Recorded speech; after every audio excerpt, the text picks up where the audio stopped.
Good afternoon, good evening, good morning, everybody. This is Peter Joseph. Welcome to Revolution Now, November 10th, episode number 9. So last week, among a handful of related subjects, we focused mostly on morality and how moral decision-making can't be an absolutist affair, meaning it's completely irrational to have a belief system where you behave a certain way in a given circumstance, regardless of the nuances of that circumstance. In other words, there are far too many conflicting moral dilemmas.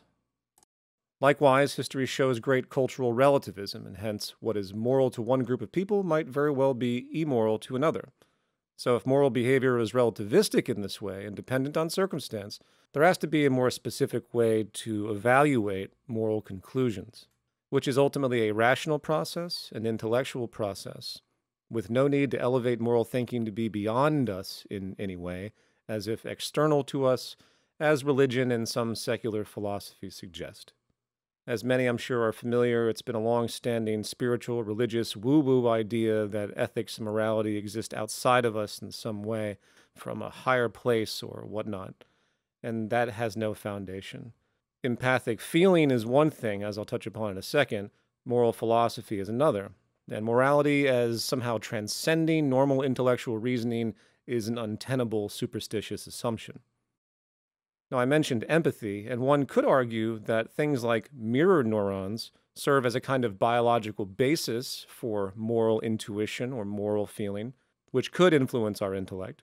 As studied in many primate species, mirror neurons tend to fire when one observes an event endured by another, generating an empathic response. This kind of response is physiological, not logical, even though there's probably conditioning inherent to some degree, but it occurs in most people as an automatic reaction to observing other people's behavior or experiences. So, if you observe somebody in great emotional distress, unless you're a sociopath, you tend to mirror that sympathetically. You feel it, and you become sad yourself. You see this effect in movies, obviously, as the viewer becomes identified with a character and feels his or her experience, even though the character is clearly fictional. So generally, if there was ever evidence for something of a human nature related to moral sensibilities, mirror neurons are a pretty good argument, I suppose. Which are fascinating subjects anyway, as these neurons, apart from also assisting learning, seems to be a means to bond people, creating a sense of connection and compassion. So anyway, there's that. And always remember, everything related to human behavior is an interplay between nature and nurture, no doubt. But when it comes to what we uphold as morally appropriate values or behaviors versus what we condemn, there has to be some kind of intellectual justification, not just a feeling. At the end of the day, morality has to be functional, right? And for it to be functional, there has to be an outcome that's sought.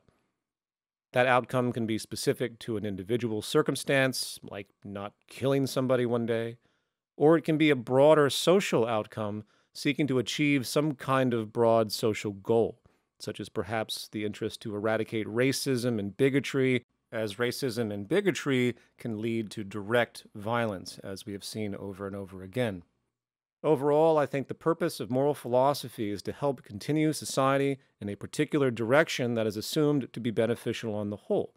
So if the goal of society is to be sustainable, equitable, and peaceful, then morality toward those goals can be rationally inferred. And consequentially, any ideologies, behavior, institutions, and systems that do not promote that end can be deemed immoral in that light, because they detract from the goal. All of this is to say that moral sensibilities or general moral loyalties, an overarching sense of loyalty to act in a certain way, obviously has value. Living your life with integrity, principally, expressing and defending those principles in general, such as not lying, cheating, harming others, etc., does have a cultural effect. And what I'd like to do today is delve into the inner workings of the market system to show its fundamental, built-in immorality, which has been touched upon before, but we're going to take a different approach this time, specifically in regard to the generation of inequality, deep social stratification, which is no doubt a true public health crisis at this point in time, and only getting worse. And as an aside, on this subject of a structurally immoral system, we could easily apply this to the state of nature and its effects. If the systemic destruction of our habitat unnecessarily due to market incentives and behaviors isn't immoral, particularly when it's going to be leading to the cause of many deaths in the future as we coalesce with all of these negative forces, then I don't know what immoral is. But again, we're not going to go down that road. And part of the reason I bring this up is not just to philosophize, but to look at moral persuasion as a activist tool. People tend to react very differently when you call them immoral, as opposed to irresponsible or an asshole. There's something more serious about the accusation of immorality. And while, as I'll argue in this logic, the entire system is immoral, the easiest thing to home in on the debate would be the existence of billionaires, the winners of the game of capitalism, the rich folks at the top of the hierarchy who almost universally find no reason to object to anything the system does because they've been so rewarded by it, operant reinforcement. You find me a billionaire that is apologizing for the system, calling it immoral, and I will be quite surprised.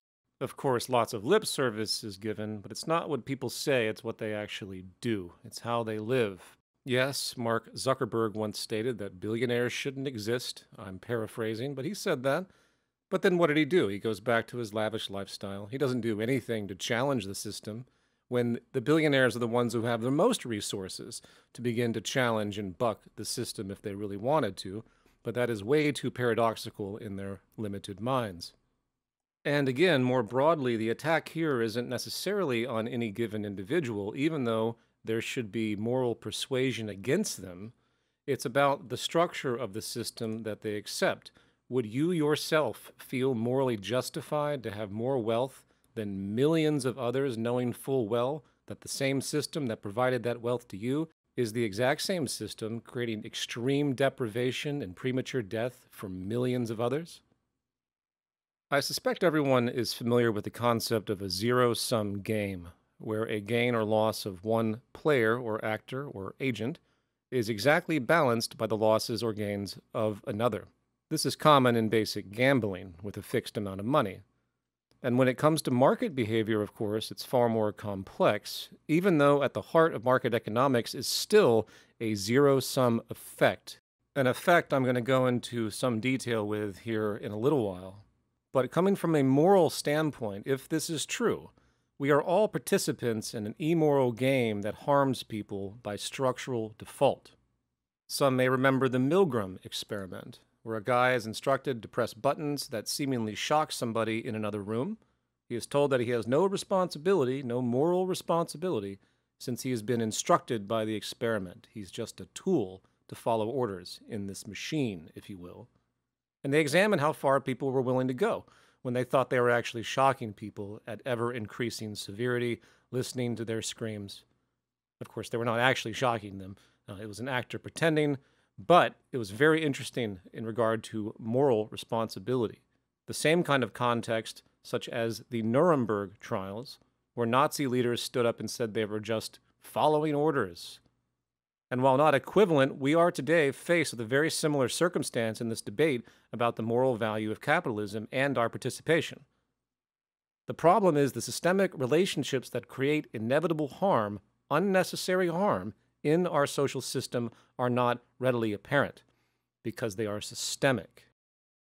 And while I'm not going to come down on the average person struggling to survive, to make ends meet in the competitive market economy, since they are fundamentally coerced to be there by the system as there's no other global option, I do see the value in shaming the winners of the game, as they have such publicity and such power as well.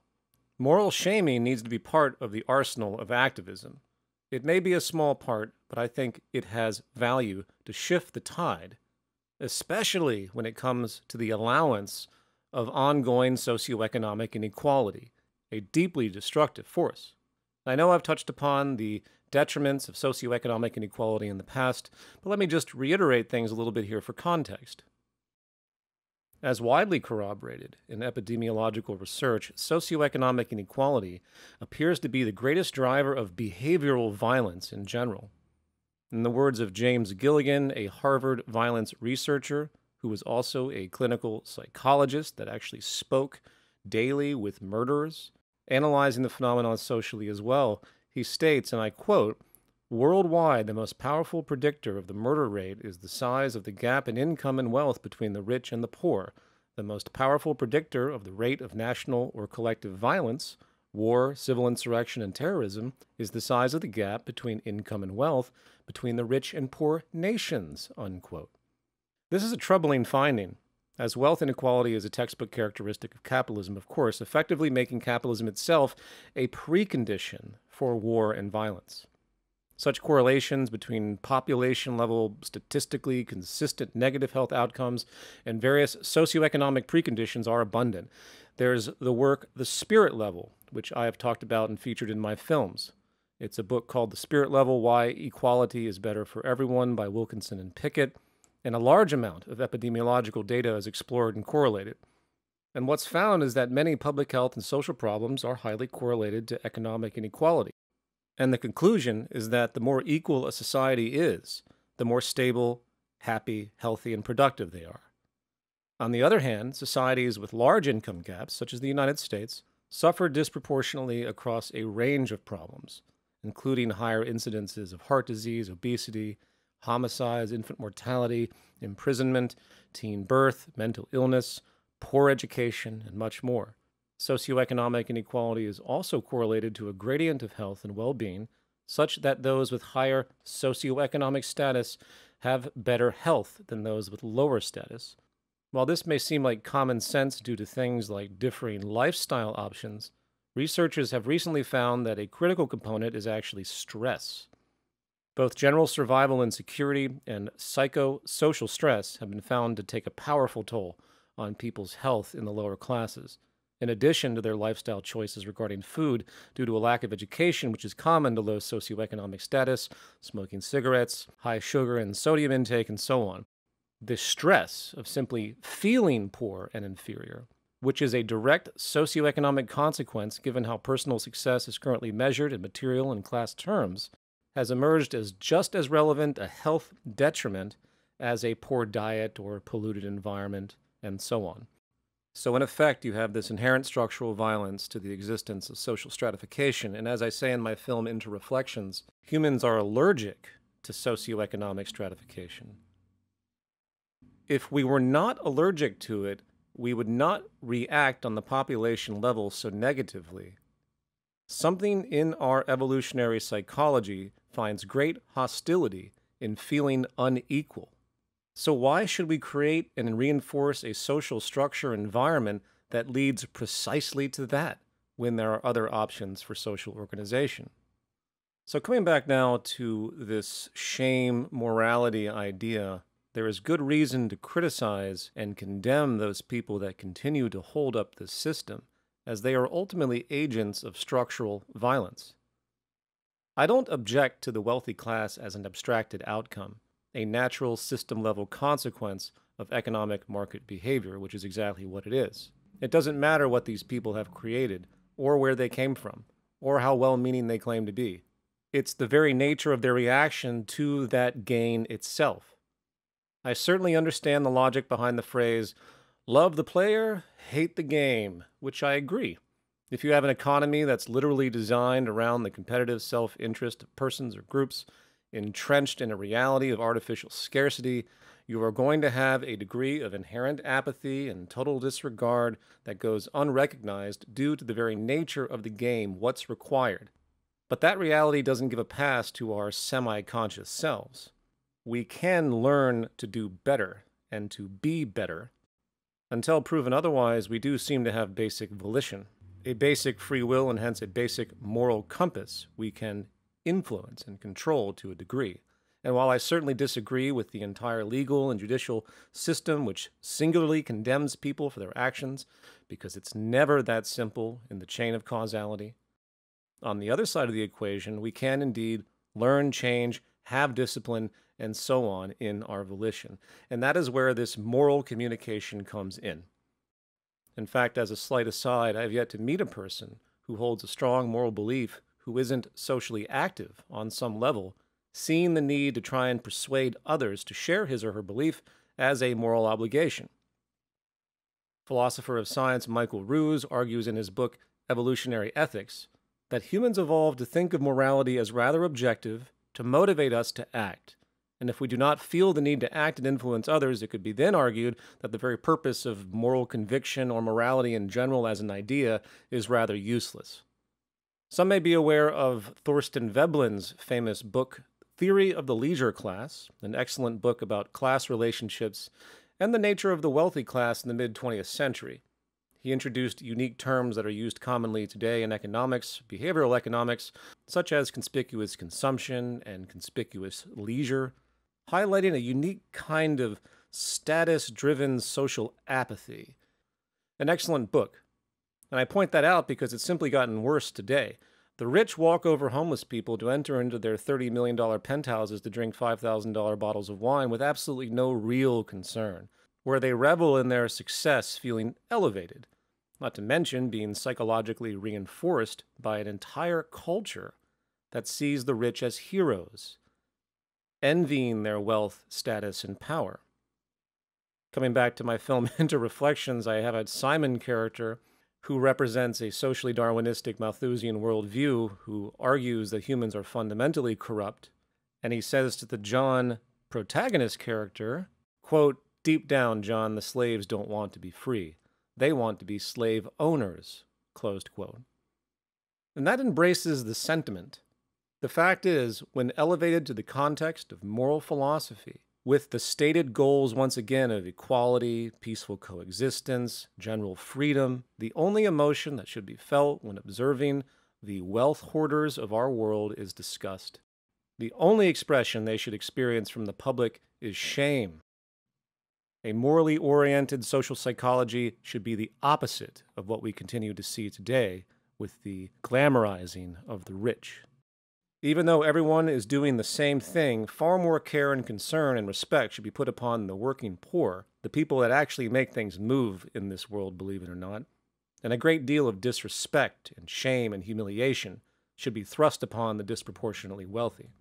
They should be made to feel guilt when they get out of their Lamborghinis. They should feel demoralized when they enter their $14 million home. We have to destroy the cultural psychology that climbing to the top of this hierarchical pyramid is the ultimate goal of the individual. Winning generates losing in this system. The entire model of markets, as again a near zero-sum game, makes it fundamentally immoral, given the clear fact that society can organize itself in a far different way, limiting or removing such negative externalities and structural violence, as I've argued for years. So let's move on now and shift gears and step back, in fact, and ask the question of, do we really know that the economy in its inherent workings is generating this lack of equilibrium, grave income and wealth imbalance? Are we missing something? Is there some other force of government or some kind of external manipulation that's forcing the inequality to persist when the natural state of market economics, if allowed to be truly free, would just generate a nice, happy population with everyone mostly employed and so on? A couple years back, a study was published out of Tufts University, Department of Mathematics, headed by Bruce Boghossian. And they did a formal mathematical analysis of market behavior. For those that are unfamiliar, formal analysis has to do with math, as stated, while in contrast, empirical analysis has to do with real-life observation. And the best kind of formal analysis and empirical analysis is when they converge and they complement each other. And needless to say, before I begin, Tufts University Department of Mathematics is not a Marxist institution. They're looking at this scientifically. And in this work, they were able to mathematically model the outcome of billions of transactions based around free market principles, incentives, and so on, examining the degree of equilibrium in wealth distribution market behavior generates. Is poverty inevitable? Is inequality just a subtle side effect? Should we blame something else? And what they found is that inequality is absolutely inevitable, as if the system is left unrestrained, it concentrates pretty much everything to one side of the playing field, to one agent.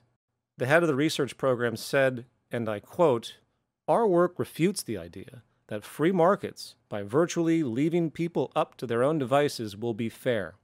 Our model, which is able to explain the form of the actual wealth distribution with remarkable accuracy, also shows that free markets cannot be stable without redistribution mechanisms. The reality is precisely the opposite of what so-called free market fundamentalists would have us believe." Unquote. Now, of course, mathematical modeling should always be taken with a grain of salt because there are always going to be variables and dynamics that can't be accounted for that exist in the real world. But based on their analysis, they were actually able to mirror with incredible accuracy real-life inequality outcomes in major nations. Now, folks can easily read this for themselves. There was a detailed Scientific American article called "Is Inequality Inevitable?" from 2019, which I'm going to reference here. And you can see the method they used, which I felt was pretty sound. And they start with a singular transaction where there is wealth created or removed through profit or loss, and then they expand it out to many agents. And each transaction is done through a coin toss for random distribution to decide when somebody is going to win or lose on each side of the transaction in terms of wealth gained or lost. The author writes in regard to the model using 1,000 agents, open quote, "If you simulate this economy, you will get a remarkable result. After a large number of transactions, one agent ends up as an oligarch holding practically all the wealth of the economy, and the other 999 end up with virtually nothing. It does not matter how much wealth people start with. It does not matter that all the coin flips were absolutely fair. It does not matter that the poorer agent's expected outcome was positive in each transaction, whereas that of the richer agent was negative. Any single agent in this economy could have become the oligarch. In fact, all had equal odds if they began with equal wealth. In that sense, there was equality of opportunity. But only one of them did become the oligarch, and all the others saw their average wealth decrease toward zero as they conducted more and more transactions. To add insult to injury, the lower someone's wealth ranking, the faster the decrease." Closed quote. And the ultimate conclusion by the researchers is that we have a serious problem, that there is nothing free and fair about this kind of arrangement. And once again, they found tremendous correlation by empirical comparison to actual real-life unfoldings as they detail.